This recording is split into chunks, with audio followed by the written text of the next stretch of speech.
Shalom, Om Swastiastu, Namo Buddhaya, Salam Kebajikan. Halo teman-teman, di sini saya akan mempresentasikan PowerPoint saya tentang urban farming.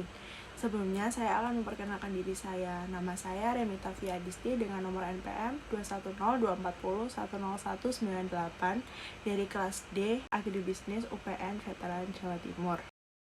Di sini akan saya jelaskan pertama, yakni pengertian urban farming.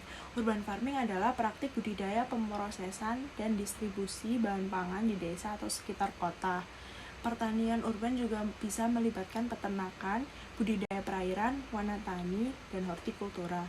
Urban farming memiliki dua arti, yaitu arti sempit dan arti luas. Yang pertama, untuk arti sempit urban farming yakni menunjuk pada kegiatan bercocok tanam atau beternak secara mandiri di wilayah perkotaan. Biasanya kegiatan ini memanfaatkan lahan yang terbatas seperti pekarangan rumah.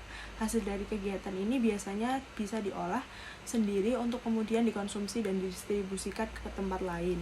Lalu untuk arti luas urban farming yakni seluruh sistem produksi pangan yang terjadi di perkotaan, serta saat ini di kota-kota besar mengarah pada pembangunan pertanian yang memiliki nilai estetika dan memiliki nilai manfaat lebih luas untuk psikologi dan lingkungan. Yang selanjutnya yaitu karakteristik urban farming. Ada 4, yaitu kedekatan dengan pasar, yang kedua ada anorganik dan limbah domestik, yang ketiga memanfaatkan lahan terbatas, dan yang terakhir yaitu menggunakan sumber daya kota seperti sampah organik. Selanjutnya yaitu ada manfaat dari urban farming. Yang pertama, dapat menghasilkan udara segar dan meningkatkan kualitas lingkungan kota. Yang kedua, mengurangi biaya dari pengelolaan sampah. Yang ketiga, membantu menciptakan kota yang bersih dengan penanganan 3R, yaitu reduce, reuse, dan recycle untuk pengelolaan sampah kota. Yang terakhir yaitu meningkatkan estetika dan keindahan kota. Selanjutnya ada dampak dari urban farming. Ada 2 dampak, yaitu dampak positif dan dampak negatif. Untuk dampak negatif, yang pertama menjaga ketahanan pangan, urban farming untuk pemberdayaan masyarakat, dan yang terakhir menjauh krisis ruang hijau. Selanjutnya yaitu dampak negatif adalah kesalahan pada praktik urban farming dapat menyebabkan meningkatnya polusi suara dan udara sekitar serta pemborosan energi terutama di air. Yang selanjutnya adalah sistem budidaya urban farming. Ada 4, yaitu vertikultur, wall gardening, hidroponik, dan aquaponik. Berikut gambarnya. Yang pertama saya akan membahas tentang vertikultur. Vertikultur yaitu sistem budidaya pertanian yang dilakukan secara vertikal atau bertingkat, baik di indoor maupun di outdoor.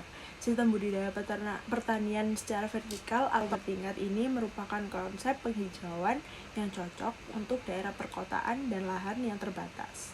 Selanjutnya akan saya jelaskan yaitu wall gardening. Sistem budidaya wall gardening termasuk dalam jenis budidaya tanaman vertikal. Bedanya, sistem ini memanfaatkan tembok atau dinding sebagai tempat untuk menempatkan modul pertanaman. Selanjutnya yakni hidroponik. Hidroponik adalah budidaya tanaman yang memanfaatkan air tanpa menggunakan tanah sebagai media tanaman atau soilless. Hidroponik merupakan metode yang sering digunakan karena tidak membutuhkan media tanah, melainkan hanya menggunakan zat padat berpori agar nutrisi dapat bersirkulasi dengan baik.